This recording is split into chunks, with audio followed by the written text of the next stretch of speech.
പിതാവിൻ്റെയും പുത്രൻ്റെയും പരിശുദ്ധാത്മാവിൻ്റെയും നാമത്തിൽ ആമേൻ. ഒരുപക്ഷെ ചുരുക്കം ചിലരെങ്കിലും ചിന്തിക്കുമായിരിക്കും, എന്താണ് ഈ 15 നോമ്പ്? അതെ, നമ്മുടെ പൗരസ്ത്യ നസ്രാണി സമൂഹത്തിന്, പൗരസ്ത്യ നസ്രാണി സഭയ്ക്ക് നഷ്ടപ്പെട്ടു പോയിട്ടുള്ള ഒരു വലിയ നിധിയാണ് ഈ 15 നോമ്പ്. ലോകത്തിലെ ആഗോള കത്തോലിക്ക സഭയിലെ 50 നോമ്പുണ്ട്, 25 നോമ്പുമുണ്ട്, അതുപോലെ തന്നെ 15 നോമ്പുമുണ്ട്.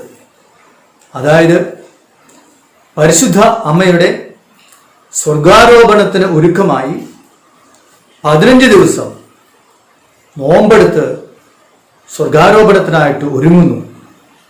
അതാണ് നമ്മുടെ 15 നോമ്പ്. ഒരുപക്ഷെ സ്വർഗാരോപണത്തിന് ഒരുക്കമായി 15 നോമ്പ് എന്ന് പറയുമ്പോൾ ചിലരൊക്കെ ചിന്തിക്കുമായിരിക്കും, ഈശോ മിശിഹായുടെ സ്വർഗാരോഹണത്തിന് പോലും പ്രത്യേകമായ നോമ്പും കാര്യങ്ങളും ഇല്ല. പിന്നെ ഈശോ മിശിഹായേക്കാളും വലിയ വ്യക്തിയാണോ പരിശുദ്ധ മറിയം? സ്വർഗാരോഹണത്തിന് പ്രത്യേകമായ നോമ്പും കാര്യങ്ങളൊന്നും ഇല്ലെങ്കിൽ സ്വർഗാരോപണത്തിനും ആവശ്യമില്ല എന്ന് ചിലപ്പോൾ ചിന്തിക്കുമായിരിക്കും. അതിന് ലളിതമായ ഒരു ഉത്തരം നമ്മുടെ കത്തോലിക്ക വിശ്വാസത്തിൻ്റെ അടിസ്ഥാനമായിട്ട് നിൽക്കുക ഈശോയുടെ ഉത്ഥാനമാണ്. ഈശോ ഉത്ഥാനം ചെയ്തുകൊണ്ട് ഈ ലോകത്തിലെ തൻ്റെ പരസ്യയുദ്ധത്തിൻ്റെ അവസാനത്തിൽ താൻ ദൈവമാണെന്ന് വെളിപ്പെടുത്തുന്ന ഏറ്റവും വലിയ അത്ഭുതം നമ്മൾക്ക് കാണിച്ചു തന്നു. അങ്ങനെ ഈശോ ദൈവമാണെങ്കിൽ, സ്വർഗത്തിൽ നിന്ന് വന്നവരാണെങ്കിൽ, ആ ഈശോയ്ക്ക് സ്വർഗാരോഹണം ഉണ്ടായേ തീരൂ. അതുകൊണ്ട് ആ സ്വർഗാരോഹണത്തിനേക്കാളും പ്രാധാന്യം ഉത്ഥാനത്തിനാണ്. നമ്മുടെ വിശ്വാസത്തിൻ്റെ അടിസ്ഥാനവും ഉത്ഥാനം തന്നെ. ആ ഉത്ഥാനത്തിന് ഒരുക്കമായിക്കൊണ്ട് നമ്മൾ 50 നോമ്പ് ആഘോഷിക്കുന്നുണ്ട്. എങ്കിൽ സ്വർഗാരോഹണത്തിനും ഒരുക്കമായി മറ്റൊരു നോമ്പ് അനുഷ്ഠാനം കൂടി വരികയാണെങ്കിൽ 50 നോമ്പ് നീട്ടേണ്ടതുണ്ട്. അതിൻ്റെ പ്രായോഗികമായ വശങ്ങളെക്കുറിച്ചൊന്നും ഞാൻ പറയേണ്ട കാര്യമില്ലല്ലോ. അതുകൊണ്ട് സ്വർഗാരോഹണത്തിന് പ്രത്യേകമായ നോമ്പും കാര്യങ്ങളും ഒന്നുമില്ല എന്ന് പറഞ്ഞുകൊണ്ട് പരിശുദ്ധ അമ്മയുടെ സ്വർഗാരോപണത്തിന് ഒരുക്കമായ 15 നോമ്പിന് പ്രസക്തിയില്ല എന്നൊന്നും ആരും വാദിക്കരുത്. ഈശോ മിശിഹായുടെ മഹത്വത്തിന് അനുസൃതമായി ഉത്ഥാനത്തിന് ഒരുക്കമായി നമ്മൾ 50 നോമ്പ് അനുഷ്ഠിക്കുന്നുണ്ടെങ്കിൽ, ഈശോ മിശിഹായുടെ ജനനത്തിന് ഒരുക്കമായി നമ്മൾ 20 നോമ്പ് അനുഷ്ഠിക്കുന്നുണ്ടെങ്കിൽ, ഇതാ ഇവിടെ പരിശുദ്ധ അമ്മയുടെ മഹത്വത്തിനും ഔന്നത്യത്തിനും അനുസൃതമായിക്കൊണ്ട് അമ്മയുടെ മാധ്യസ്ഥ യാചിച്ചുകൊണ്ട് നമ്മൾ 15 ദിവസം പ്രത്യേകമായി നോമ്പെടുത്ത് പ്രാർത്ഥിക്കുന്നതാണ് 15 നോമ്പ്. വീണ്ടും ഇവിടെ ഒരു ചോദ്യം ഉദിക്കുന്നുണ്ട്. ഈശോ മിശിഹായുടെ ഉത്ഥാനം എങ്ങനെ നടന്നു എന്നുള്ളത് രേഖപ്പെടുത്തപ്പെട്ടിട്ടില്ലെങ്കിലും സ്വർഗാരോഹണം രേഖപ്പെടുത്തപ്പെട്ടിട്ടുണ്ട്. പരിശുദ്ധ അമ്മയുടെയും 11 അപ്പസ്തോലന്മാരുടെയും മറ്റ് ശിഷ്യഗണങ്ങളുടെയും സന്നിധിയിൽ ഈശോ സ്വർഗാരോഹണം ചെയ്തതായി വിശുദ്ധ ഗ്രന്ഥത്തിൽ രേഖപ്പെടുത്തപ്പെട്ടിട്ടുണ്ട്. പക്ഷേ പരിശുദ്ധ അമ്മയുടെ സ്വർഗാരോപണം രേഖപ്പെടുത്തപ്പെട്ടിട്ടില്ല. ബൈബിളിൽ ഇല്ലാത്തതുകൊണ്ട് അതിന് പ്രാധാന്യമുണ്ടോ? ഇവിടെ വീണ്ടും നമ്മൾ ഓർത്തിരിക്കേണ്ട ഒരു സത്യമുണ്ട്. വിശുദ്ധ ഗ്രന്ഥം പ്രധാനമായും ഈശോ മിശിഹായിൽ കേന്ദ്രീകൃതമാണ്. അവിടെ ചരിത്രങ്ങളുണ്ടെങ്കിലും എല്ലാ ചരിത്രങ്ങളും ഇല്ല.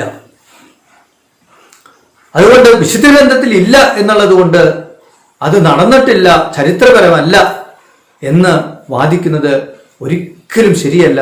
കാരണം വിശുദ്ധ ഗ്രന്ഥം പ്രഥമമായി എല്ലാ ചരിത്രങ്ങളെയും നൽകുന്ന ഒരു ചരിത്ര ഗ്രന്ഥമല്ല എന്നുള്ളത് നമ്മൾ പ്രത്യേകം ഓർക്കണം. എങ്കിൽ വളരെ പ്രസക്തമായ ഒരു ചോദ്യമുണ്ട്. പിന്നെ എന്താണ് സ്വർഗാരോപണത്തിന് തെളിവ്? പരിശുദ്ധ അമ്മയുടെ സ്വർഗാരോപണത്തിന് എന്താണ് തെളിവ്? പരിശുദ്ധ അമ്മയുടെ സ്വർഗാരോപണത്തിനുള്ള തെളിവ് ഏതാണ് എന്ന ചോദ്യത്തിന് മുമ്പിൽ വളരെ വ്യക്തമായ കൃത്യമായ ഉത്തരം സഭയുടെ പാരമ്പര്യമാണ്. സഭയുടെ പാരമ്പര്യം എന്ന് പറഞ്ഞാൽ വിശ്വാസത്തിൻ്റെ ആഘോഷമാണ്, വിശ്വാസത്തിൻ്റെ അനുഷ്ഠാനങ്ങളാണ്. അതിലൂടെ തലമുറകളിലേക്ക് വിശ്വാസം പകരുന്നതാണ്. തിരുസഭയുടെ വിശ്വാസ സത്യങ്ങളിൽ, തിരുസഭയുടെ ആരാധനക്രമത്തിൽ, പ്രാർത്ഥനകളിൽ ചരിത്രമാണ് രേഖപ്പെടുത്തപ്പെട്ടിട്ടുള്ളത്. അതുകൊണ്ട് ആരാധനക്രമത്തെ ചരിത്ര രേഖകളായിട്ട് അംഗീകരിക്കുമ്പോൾ, പ്രാർത്ഥനകളെ ചരിത്ര രേഖകളായിട്ട് അംഗീകരിക്കുമ്പോൾ, അതാണ് പരിശുദ്ധാമ്മയുടെ സ്വർഗാരോപണത്തിനുമുള്ള തെളിവ്. പ്രത്യേകിച്ച് നമ്മളെ സംബന്ധിച്ച് പറയുമ്പോൾ എന്ന് പറഞ്ഞാൽ, മാർത്തോമാ നസ്രാണി സമൂഹത്തെ സംബന്ധിച്ച് പറയുമ്പോൾ, അതിപുരാതന കാലം മുതൽ എന്ന് ചോദിച്ചാൽ എനിക്കറിയില്ല. 15 നോമ്പ് അനുഷ്ഠിച്ചു പോന്നിരുന്നു എന്ന് പറയുമ്പോൾ ആ അനുഷ്ഠാനവും ആചരണവും തന്നെയാണ് പരിശുദ്ധ അമ്മയുടെ സ്വർഗാരോപണത്തിന്റെ തെളിവ്. പരിശുദ്ധ അമ്മയുടെ സ്വർഗാരോപണം ഔദ്യോഗികമായിട്ട് സഭ പ്രഖ്യാപിച്ചത് 1950 മാത്രമാണ്. പക്ഷേ മാർത്തോമാ നസ്രാണി സമൂഹത്തിന് അതിപുരാതന കാലം മുതൽ പരിശുദ്ധ അമ്മയുടെ സ്വർഗാരോപണത്തിൽ ഒരുക്കമായിട്ടുള്ള 15 നോമ്പ് അനുഷ്ഠാനം ഉണ്ടായിരുന്നു. ഒരുപക്ഷെ മാർത്തോമാ നസ്രാണികൾക്ക് ഈ 15 നോമ്പ് ആചരണം അനുഷ്ഠാനം ലഭിക്കാനുള്ള കാരണം തോമാ ശ്ലീഹായുടെ ചരിത്രവുമായിട്ട് അല്പം ബന്ധപ്പെട്ട് കിടക്കുന്നത് കൊണ്ടാണ് എന്ന് ഞാൻ കരുതുകയാണ്. അതായത് തോമാ ശ്ലീഹ ആദ്യം കരമാർഗം വടക്കേ ഇന്ത്യയിലേക്ക് വന്നു. പരിശുദ്ധ അമ്മയുടെ മരണവാർത്ത അറിഞ്ഞപ്പോൾ എല്ലാ അപ്പസ്തോലന്മാരും ജെറുസലേമിലേക്ക് പോയി, തോമാ ശ്ലീഹായും പോയി. അങ്ങനെ പരിശുദ്ധ അമ്മയുടെ സ്വർഗാരോപണത്തിന് സാക്ഷ്യം വഹിച്ചുകൊണ്ടാണ്, ആ വിശ്വാസ സത്യവുമായിട്ടാണ് തോമാ ശ്ലീഹ രണ്ടാമത് 52 മഹാപട്ടണമായ, അന്നത്തെ വലിയ പട്ടണമായ കൊടുങ്ങല്ലൂരിൽ വന്ന് മലബാറിലെ സുവിശേഷം പ്രസംഗിച്ചത്. അതുകൊണ്ടായിരിക്കണം തോമാ ശ്ലീഹായിൽ നിന്ന് കിട്ടിയ മഹത്തായ പാരമ്പര്യത്തിന്റെ ഭാഗമായിട്ട് 15 നോമ്പ് അനുഷ്ഠാനം മാർത്തോമാ നസ്രാണികളുടെ സമൂഹത്തിൽ വളർന്നു വന്നത്. ഈ 15 നോമ്പിന്റെ പ്രസക്തി പരിശുദ്ധ അമ്മയുമായിട്ട് ബന്ധപ്പെടുത്തിക്കൊണ്ട് തന്നെ വളരെ പെട്ടെന്ന് മനസ്സിലാക്കാനായിട്ടും സാധിക്കും. സ്വർഗാരോപണം ചെയ്ത പരിശുദ്ധ അമ്മ പരിശുദ്ധ തത്വത്താൽ സ്വർഗത്തിന്റെയും ഭൂമിയുടെയും രാജ്ഞിയായി കിരീടം ധരിപ്പിക്കപ്പെട്ടു, മുടി ധരിപ്പിക്കപ്പെട്ടു എന്നാണ് നമ്മൾ പൊതുവെ പറയാറുള്ളത്. അങ്ങനെ പരിശുദ്ധ തൃത്വം കഴിഞ്ഞാൽ ഉന്നതമായ സ്ഥാനം സ്വർഗത്തിലും ഭൂമിയിലും ദൈവം പരിശുദ്ധ അമ്മയ്ക്ക് നൽകി. പക്ഷേ പരിശുദ്ധ അമ്മ അതുകൊണ്ട് സ്വർഗത്തിൽ മുഴുവൻ സമയം ഭൂമിയിലെ കാര്യങ്ങൾ കണ്ട് അവിടെ വെറുതെ ഇരിക്കുന്നു എന്നുള്ളതല്ല. സഭയുടെ ചരിത്രത്തിലേക്ക് നമ്മൾ നോക്കുമ്പോൾ ലോകത്തിന്റെ നാനാഭാഗങ്ങളിൽ പരിശുദ്ധ അമ്മ പ്രത്യക്ഷപ്പെടുന്നതായിട്ട് കാണാൻ സാധിക്കും. ഈശോ മിശിഹ ഉത്ഥാനത്തിന് ശേഷം, സ്വർഗാരോഹണത്തിന് ശേഷം പ്രത്യക്ഷപ്പെട്ടതുപോലെ പരിശുദ്ധ അമ്മയും തൻ്റെ സ്വർഗാരോപണത്തിന് ശേഷം ഇന്നും ലോകത്തിൻ്റെ നാനാഭാഗങ്ങളിൽ പ്രത്യക്ഷപ്പെടുന്നതായിട്ട് കാണാൻ സാധിക്കും. എന്നിട്ട് പരിശുദ്ധ അമ്മ എപ്പോഴും എല്ലായിടത്തും പറയുന്ന സന്ദേശങ്ങൾ ഒന്ന് തന്നെയാണ്. എന്താണ് അമ്മ പറയുക? പശ്ചാത്തപിക്കുക, പ്രായശ്ചിത്തം അനുഷ്ഠിക്കുക, ജപമാല ചൊല്ലുക, പരിശുദ്ധ കുർബാനയിലേക്ക് വളരുക. ഇതാണ് അമ്മ, സ്വർഗത്തിലായിരിക്കുന്ന അമ്മ ഭൂമിയിലേക്ക് വന്നുകൊണ്ട് നിരന്തരം ആഹ്വാനം ചെയ്തുകൊണ്ടിരിക്കുന്നത്. അങ്ങനെ തൻ്റെ പുത്രനോട് പരിപൂർണമായും രക്ഷാകര പദ്ധതിയുടെ വിജയത്തിനായിട്ട് സഹകരിച്ച ഒരേ ഒരു വ്യക്തിയായ പരിശുദ്ധ അമ്മ ഇന്നും കണ്ണീരോടുകൂടി ലോകത്തിന്റെ നാനാഭാഗങ്ങളിൽ പ്രത്യക്ഷപ്പെട്ടുകൊണ്ട് തൻ്റെ പുത്രന്റെ ദൗത്യം പൂർത്തീകരിക്കുവാനായി, തുടരുവാനായി പശ്ചാത്താപത്തിൻ്റെയും പ്രായശ്ചിത്തത്തിൻ്റെയും സന്ദേശം നിരന്തരം നൽകിക്കൊണ്ടിരിക്കുകയാണ്. പരിശുദ്ധ അമ്മയുടെ സ്വർഗാരോപണം വിശുദ്ധ ഗ്രന്ഥത്തിൽ ചരിത്രപരമായിട്ട് രേഖപ്പെടുത്തപ്പെട്ടിട്ടില്ലെങ്കിലും വിശുദ്ധ ഗ്രന്ഥത്തിന്റെ അടിസ്ഥാനത്തിൽ പരിശുദ്ധ അമ്മയുടെ സ്വർഗാരോപണം അനിവാര്യമാണ് എന്ന് നമ്മൾ മനസ്സിലാക്കേണ്ടതുണ്ട്. അതായത് അവൾ അമലോത്ഭവയാണ്, പാപമേൽക്കാത്തവളാണ്. അതുകൊണ്ടാണ് മാലാഖ വന്ന് പരിശുദ്ധ അമ്മയോട് പറയുക, കൃപ നിറഞ്ഞവളെ. അതെ, അമ്മ കൃപ നിറഞ്ഞവളാണ്. ആ അമ്മയുടെ ശരീരത്തിൽ നിന്നാണ് ഈശോ മിശിഹ മനുഷ്യനായിട്ട് അവതരിച്ചത്. ഈശോ മിശിഹായുടെ ശരീരം, ഈശോ മിശിഹായുടെ മാംസരക്തങ്ങൾ പരിശുദ്ധ അമ്മയിൽ നിന്ന് സ്വീകരിക്കപ്പെട്ടതാണ്. ഈശോ മിശിഹ പാടുപീഡകൾ സഹിച്ചു മരിച്ചത് പരിശുദ്ധ അമ്മയിൽ നിന്ന് സ്വീകരിച്ച മാംസരക്തങ്ങളിലൂടെയാണ്. തൻ്റെ പീഡാനുഭവ മരണ ഉത്ഥാനങ്ങളിലൂടെ തൻ്റെ ശരീരത്തെ പൗത്രീകരിച്ചുകൊണ്ട് തൻ്റെ പരിപൂർണമായ മനുഷ്യത്വത്തെ അവസാനിപ്പിച്ചുകൊണ്ട് പൂർണ്ണ ദൈവമായി അവിടുന്ന് സ്വർഗാരോഹണം ചെയ്തുവെങ്കിൽ ആ ഈശോ മിശിഹ ഇന്നും പരിശുദ്ധ കുർബാനയിലൂടെ നമ്മൾക്കായി തന്നെ തന്നെ നൽകുന്നുണ്ട്. തൻ്റെ മാംസവും രക്തവും അവിടുന്ന് നൽകുന്നുണ്ട്. അത് പരിശുദ്ധ അമ്മയിൽ നിന്ന് സ്വീകരിച്ച ദൈവത്തിൻ്റെ പൗത്രീകരിക്കപ്പെട്ട മാംസവും രക്തവുമാണ്. അപ്പോൾ ഇത്രയും ഉന്നതമായ സ്ഥാനം പരിശുദ്ധ അമ്മയ്ക്ക് ഉണ്ടെങ്കിൽ, ദൈവം നൽകിയ ഉന്നതമായ സ്ഥാനത്തിനനുസൃതമായി പരിശുദ്ധ അമ്മ ബലി അർപ്പിച്ചെങ്കിൽ ആ അമ്മയുടെ ശരീരം ഒരിക്കലും മണ്ണടിയാൻ പറ്റുകയില്ല. തിരുസഭയിൽ ഏകദേശം 100-ൽ കൂടുതൽ വിശുദ്ധരുടെ ശരീരങ്ങൾ ഇന്നും അഴിയാതെ സൂക്ഷിക്കപ്പെടുന്നുണ്ട്.